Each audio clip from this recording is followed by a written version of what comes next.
Hi friends, ಈ ದಿನ ನಾವು ಟೊಮೆಟೊ ಪುಲ್ಸನ್ನು ಮಾಡೋಣ.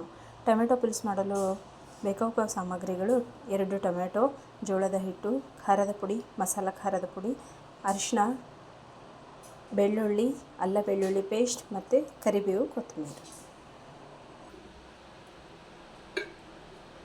ಪ್ಯಾನಲ್ಲಿ ಎಣ್ಣೆಯನ್ನು ಹಾಕ್ಕೊಳ್ಬೇಕು. ಎಣ್ಣೆ ಬಿಸಿ ಆದಿಂದ ಸಾಸಿವೆಯನ್ನು ಹಾಕ್ಕೊಂಡು ಸ್ವಲ್ಪ ಜೀರಿಗೆ, ಬೆಳ್ಳುಳ್ಳಿಯನ್ನು ಹಾಕ್ಕೊಳ್ಬೇಕು. ಬೆಳ್ಳುಳ್ಳಿ ಕೆಂಪಾದಮೇಲೆ ಟೊಮೆಟೊವನ್ನು ಹಾಕಬೇಕು. ಟೊಮೆಟೊ ಎಲ್ಲ ಚೆನ್ನಾಗಿ ಮೆತ್ತಗಾಗುವವರೆಗೂ ಫ್ರೈ ಆಗಬೇಕು. ಬೆಳ್ಳುಳ್ಳಿ ಪೇಸ್ಟನ್ನು ಹಾಕ್ಕೊಳ್ಬೇಕು.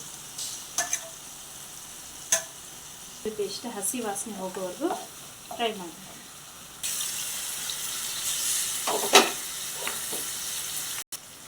ಸ್ವಲ್ಪ ಉಪ್ಪನ್ನು ಹಾಕಬೇಕು. ಅರಿಶಿನ ಪುಡಿ, ಖಾರದ ಪುಡಿ,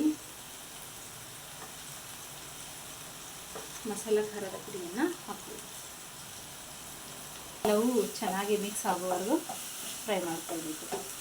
ಜೋಳದ ಹಿಟ್ಟಿಗೆ ಸ್ವಲ್ಪ ನೀರನ್ನು ಹಾಕಿ ಮಿಕ್ಸ್ ಮಾಡ್ಕೊಳ್ಬೇಕು. ಗಂಟಿಲ್ಲದ ಹಾಗೆ ಚೆನ್ನಾಗಿ ಮಿಕ್ಸ್ ಮಾಡಬೇಕು. ಟೊಮೆಟೊ ಈಗ ಫ್ರೈ ಆಗಿದೆ. ಈ ಫ್ರೈ ಆಗಿರೋ ಟೊಮೆಟೊ ಇದಕ್ಕೆ ಜೋಳದ ಹಿಟ್ಟಿನ ಮಿಶ್ರಣವನ್ನು ಹಾಕ್ಕೊಳ್ಬೇಕು. ಎಲ್ಲವನ್ನು ಚೆನ್ನಾಗಿ ಮಿಕ್ಸ್ ಮಾಡಬೇಕು. ಮಿಕ್ಸ್ ಮಾಡಿ ನೀರನ್ನು ಹಾಕಿ ಬಿಡಬೇಕು.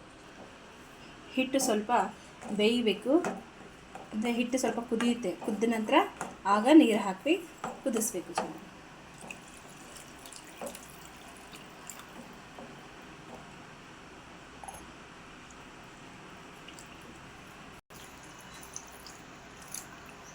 ಕ್ಯಾಪನ್ನು ಮುಚ್ಚಿ ಚೆನ್ನಾಗಿ ಕುದಿಸ್ಬೇಕು.